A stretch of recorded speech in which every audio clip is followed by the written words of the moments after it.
Hi, everybody. Cohh here with another first viewing, followed by probably a brief thoughts video on what we are watching today, which is an interview with Todd Howard for Starfield. I have seen snips of this interview, but I certainly have not seen the whole thing. Most of it will be brand new to me. Some of it won't. But yeah, it's I wanted to kind of watch the whole thing with the stream, and we're probably going to be doing this moving forward with any like big Starfield announcements, interviews, or reveals, as this is a project I am extremely interested in as a Fallout fan. And now that I know that this game is basically Fallout in space, I'm kind of very excited for it. So before we get started, one thing I do want to mention, and we didn't do this in our last video, but I feel it's important to talk about because there's a lot of people that watch me on Twitch and YouTube, and they're from all over the spectrum in terms of how much experience they've had with games, just in general, games, game companies, and most importantly, game personalities. So one thing I felt important to mention is what we're getting into with Mr. Todd Howard. Todd Howard is the mastermind, in quotes, behind many of Bethesda's products. He is, of course, one of the people that steers the ship, as it were, as these games happen. However, it is also very important to mention that not only is Todd Howard a developer, he is two other very important things. The first one is he is and I use this term loosely, a visionary. And what do I mean by a visionary? I don't mean like the chosen one visionary. I mean he's the kind of person that sees in his mind the big picture of what he wants. Like he sees where he wants it to be, but that doesn't necessarily mean that's where it is. He's very much he sees the vision of an epic scene, but maybe the technicalities don't always get there. There was a very famous project called No Man's Sky, and I would also say the leader of that project was a very large visionary at the beginning of the project, where he would go around and even do interviews where he would talk about all the stuff he wanted to see in the game and he wanted the game to be, but it just wasn't. And then when No Man's Sky came out, it was about a third of what he had said it was going to be, and of course that caused a lot of friction. Now Todd Howard is not to that degree. It's not a No Man's Sky degree, but that comes to the second part that I was going to mention. Not only is he a visionary, he's also a marketer. So just keep that in mind as we watch this interview. He is not only a developer, but he also has a very grand vision of where he wants the project to go. And then there's definitely a part of him that's just there to sell it. So keep that in mind. The reason I'm saying this is because whenever you hear something that's big, whenever you hear something that's bombastic, reel in your expectations. Reel them on in. Because there's a good chance that we'll get a view of what he's talking about, but maybe not the whole thing, if that makes sense. So if you go in to these types of interviews with that kind of understanding, you can kind of temper your expectations a little bit. You can still be excited. You can still be hyped, but be realistic.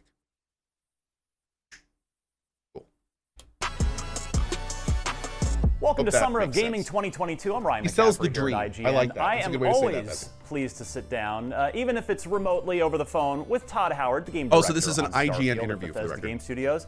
Todd, how are you, sir? I'm great. We're all excited today after this weekend, and incredible response from everybody. Well, that's actually where I wanted to start with you. So we're recording this the day after the showcase. And were you following the community reaction? What was your reaction to the community reaction to the gampplay review? We're reacting to reactions. Well, I'm always excited when nothing leaks, so that's usually where I start. The whole team obviously is spending years on the game, and then when you put it out there, there is this moment of how's everyone going to react. And I will say, good time to mention real quick, I have a whole other video going over the trailer, which is why we're not going to talk about that too much in this. The fans have been really incredible in the response to what we're doing and their support. So everyone on the team is just really overjoyed, and all that energy back to us is so much fuel in the tank to make this as good as it can be. I just wanted to talk to you about a few follow-up questions I had, because I, like many people, have been very much looking forward to this game, and part of that is the scale and scope of this, Todd. That you seem to really want to drive that home in the presentation, the massive scale and scope of this project. You got all these planets. You touched on 1,000 planets. I imagine you're going to have to procedurally generate a lot of those. Good first question. question. Look, I mean, we're pretty aware you throw that out near the end, people will go, what did you just say? And then they'll have a lot of questions on how that works. And we will probably deep dive into that in the future. Here's how we pull it off and how it feels. We ask ourselves in the games that we love to make and that we love to play, and what's great about video games, and you're going to step into these universes, you go through in your head all the things you would want to do in a game like that, and we try to say yes as much as possible. It was always for us, we like those kind of experiences. Could we eventually do one in space? Because that's going to involve in the way. Okay, real quick. Notice how he was asked a direct question and he spent the next 30 seconds painting a picture of what he wants. This is what I was talking about right here. Want to watch this too? Watching something on a game called Starfield. This is my son, Rowan. That we would want it going to a lot of planets and being able to explore them in some way. So we do a lot of procedural generation. There it is. But I would keep in mind that we've always done that. Right. And it's a big part of Skyrim in terms of questing and some other things we do. We generate landscape using procedural systems, and so we've always kind of worked on it. And a planet by itself, if you think about it, is sort of, in a game concept, just one planet is infinitely big if you're going to do it in some realistic fashion. So once you're dealing with scale like that in procedural systems, the difference between, say, one planet that has some variation on it and 100 planets or 1,000 planets, it's actually not that big of a leap, if that makes sense, once you have good systems working for that. But I should also add that we have done more handcrafting in this game, like content-wise, than any game we've done. We're over 200,000 lines of dialogue, so we still do a lot of handcrafting. And if people just want to do like what they're used to in our games and follow a main quest and do the quest lines, you're gonna see what you'd kind of expect from us. But then you have this whole other part of, well, I'm just going to wander this planet and it's going to provide some gameplay and some random content and those kind of things. It's a space grab. Kind of like a Daggerfall would, if you go way back. There are a lot of ice balls in space. So that was one of our big design considerations on this game is what's fun about an ice ball? And it's okay sometimes if ice balls aren't, it is what it is. You want to go land on that weird planet and check it out and build an outpost and live your life there and watch the sunset because you like the view of the moons there. Like, we go for it. We love that stuff. Well, similarly, I wanted to ask you about the space combat. You can build a ship and you can go battle in ship-to-ship combat in outer space. So when I saw that, I thought, well, that's really cool, but I did also get a little twinge of fear that, well, I hope this isn't going to be something shallow like the going with the Mako on Mass Effect 1 and just roaming a bunch of mostly empty planets. So, can you talk a little bit about the depth of what we can look forward to with the space combat? Sure. I would say the two things that we started on the project is we had a good basis for tech and gameplay systems from Elder Scrolls and Fallout. We started the planet stuff, the procedural generation, and we started space combat. We want this to feel something unique. There's been a lot of space sims that we're fans of and space shooters from the 90s. And if you look at it, you can see it in the video. Your ship has various power systems. A little bit of FTL there in terms of putting how much power into three different weapon systems, and then your engines and shields, and the grav drive is what lets you jump and sort of get out of some situations that you have to put power to. So there is some dogfighting. I have quotes up. We keep the pace fairly slow. One of the games that I love that we sort of look at for pace is Mech Warrior, believe it or not. Nice. Good call back there. Like that's probably a little bit slower, but in terms of systems and power and being able to line things up, now it's a little bit faster than that, but you know what I mean, as opposed to a twitchy dogfighter. But it's not just dogfighting. Like the ship stuff includes, you see it in the video, you can dock with other ships, you can disable them, you can dock, you can board it. There's actually some quests that involve that. You could steal the ship. There's dialogue in space. There's star. You can steal the ship. Interesting. Stations you can visit. There's smuggling. There's it's, you know, all the things Smuggling. that we would want. Okay, so if there's smuggling, that also, you would assume that means there's trading as well. And we'll be showing some more of that later, but it's a good chunk of, I did see the trading gameplay that we think is really fun when it comes to playing this type of sci-fi game. Oh, you're getting me fired up, Todd. And one of the other things actually that really jumped out at me, that got me fired up from the gameplay reveal, was the character customization and the character creation. Reel it back. So many character backgrounds to choose from.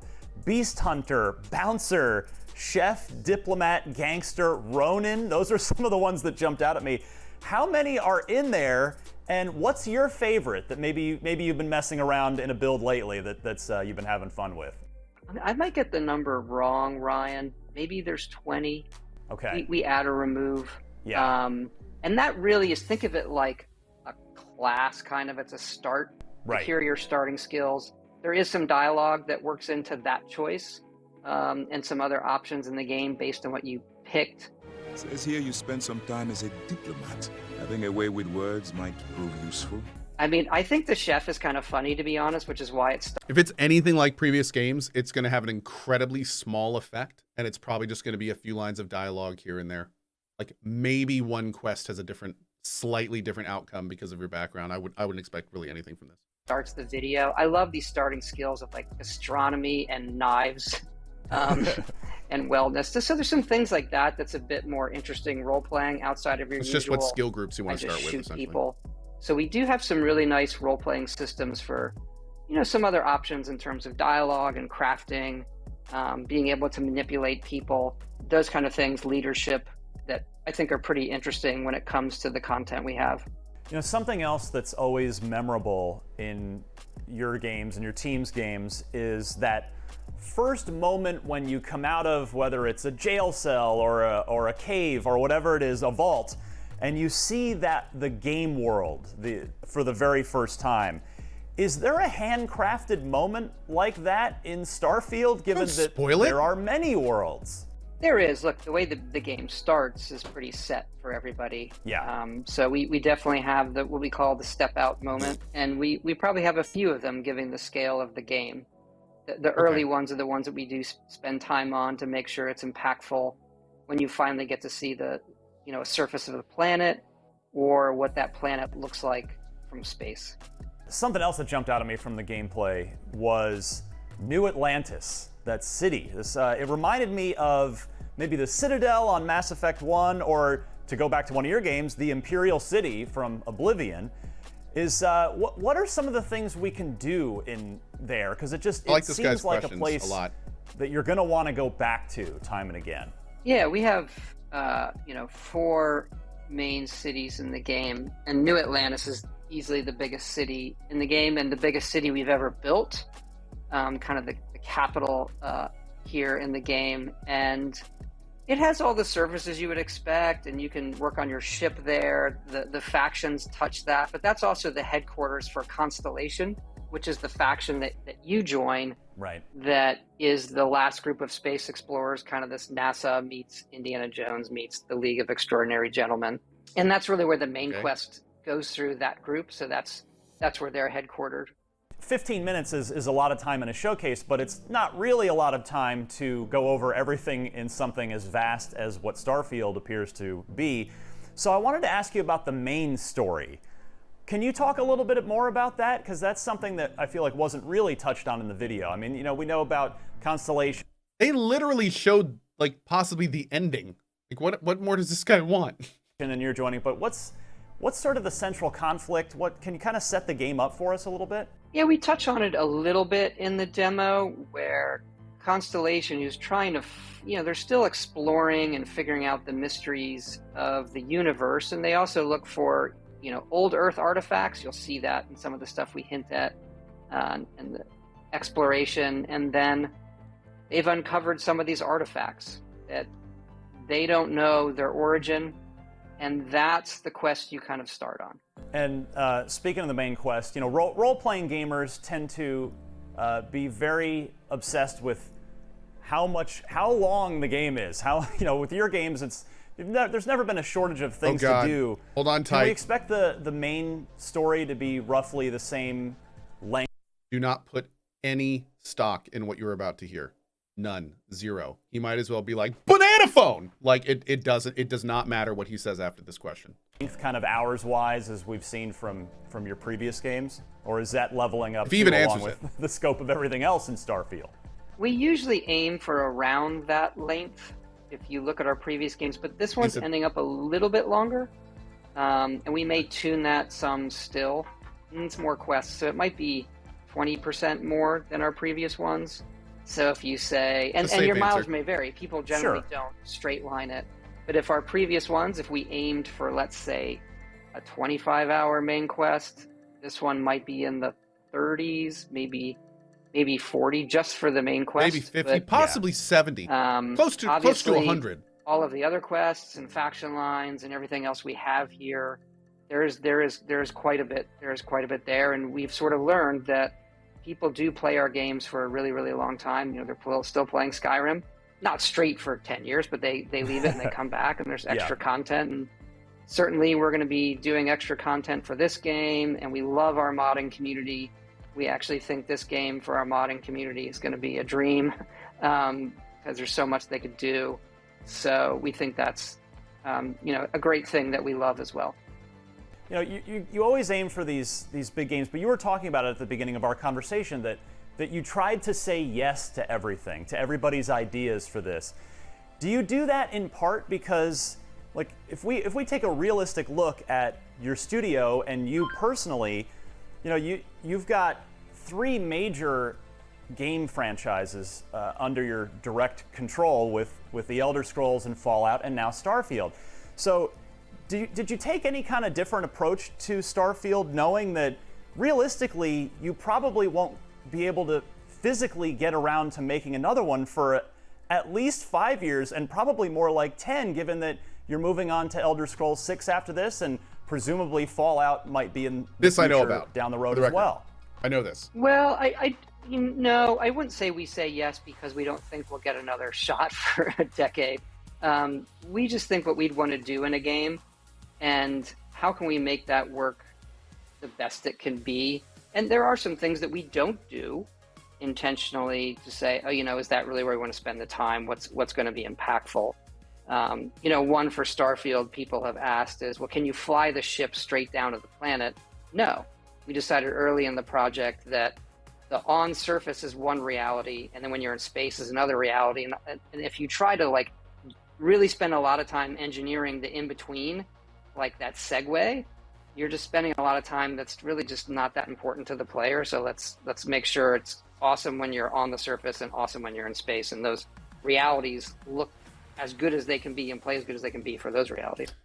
Developers need to be so careful making statements like Todd just did. Because, don't get me wrong, I agree with him. But telling a player what's not important to them is like the worst thing you can do. Like being like, we didn't do that because most players it's not important. So there's 1,000 ways you could have said that. And that's probably one of the worst you could have.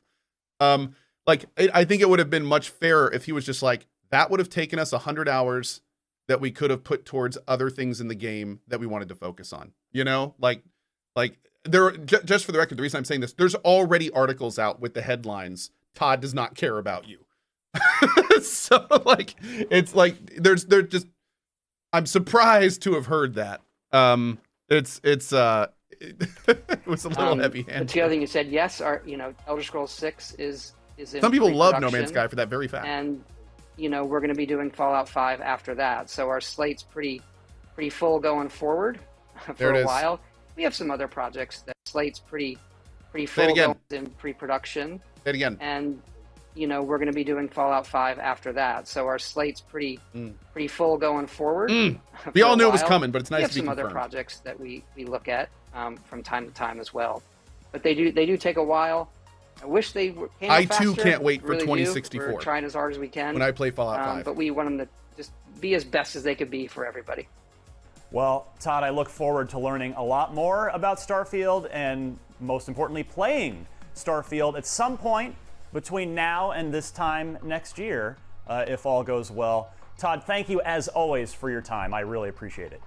I appreciate it, and thanks for all the support everybody's given us, and the folks at IGN. You guys did a great job yesterday as well. So, just excited for the whole industry, everything that's going on.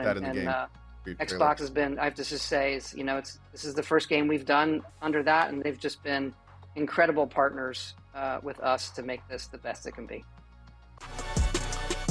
Okay, so real quick, some final thoughts on what we just saw. Not a huge amount of new information. There was some good clarification. I think that everyone was assuming they were going to use procedural stuff. They are. I think that a lot of people were assuming that there wouldn't be a huge amount of like content outside of the 1,000 planets. So like 4 major cities, things like that. Like I saw a lot of people in chat being like, 4 major cities, 1,000 planets. Yeah, exactly. But that's like the main backbone. Another confirmation. Some very cool stuff about the space combat. But at the same time, he never really answered the question directly about like, is it going to feel kind of tacked on? Another question I would have liked to have seen him asked is, are you going to have to do the space combat?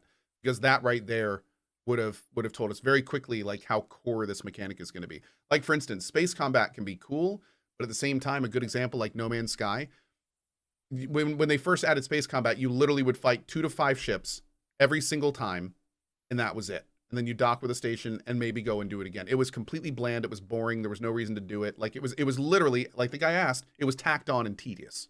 So is that going to be how Starfield is going to be? Or are we going to see like capital ship fights? Is it going to be varied? Is it going to be interesting? Like I that is one of the things I'm definitely very interested to know more about. So anyway, that was the IGN interview with Todd Howard. You can find that on their main channel if you'd like to. Hope you guys enjoyed our little viewing of it here. We will be staying very in touch with everything Starfield as it goes on. Anytime they're doing big announcements, or as Todd mentioned, deep dives and things like that, we'll probably watch them on stream, maybe do little commentaries like this afterwards.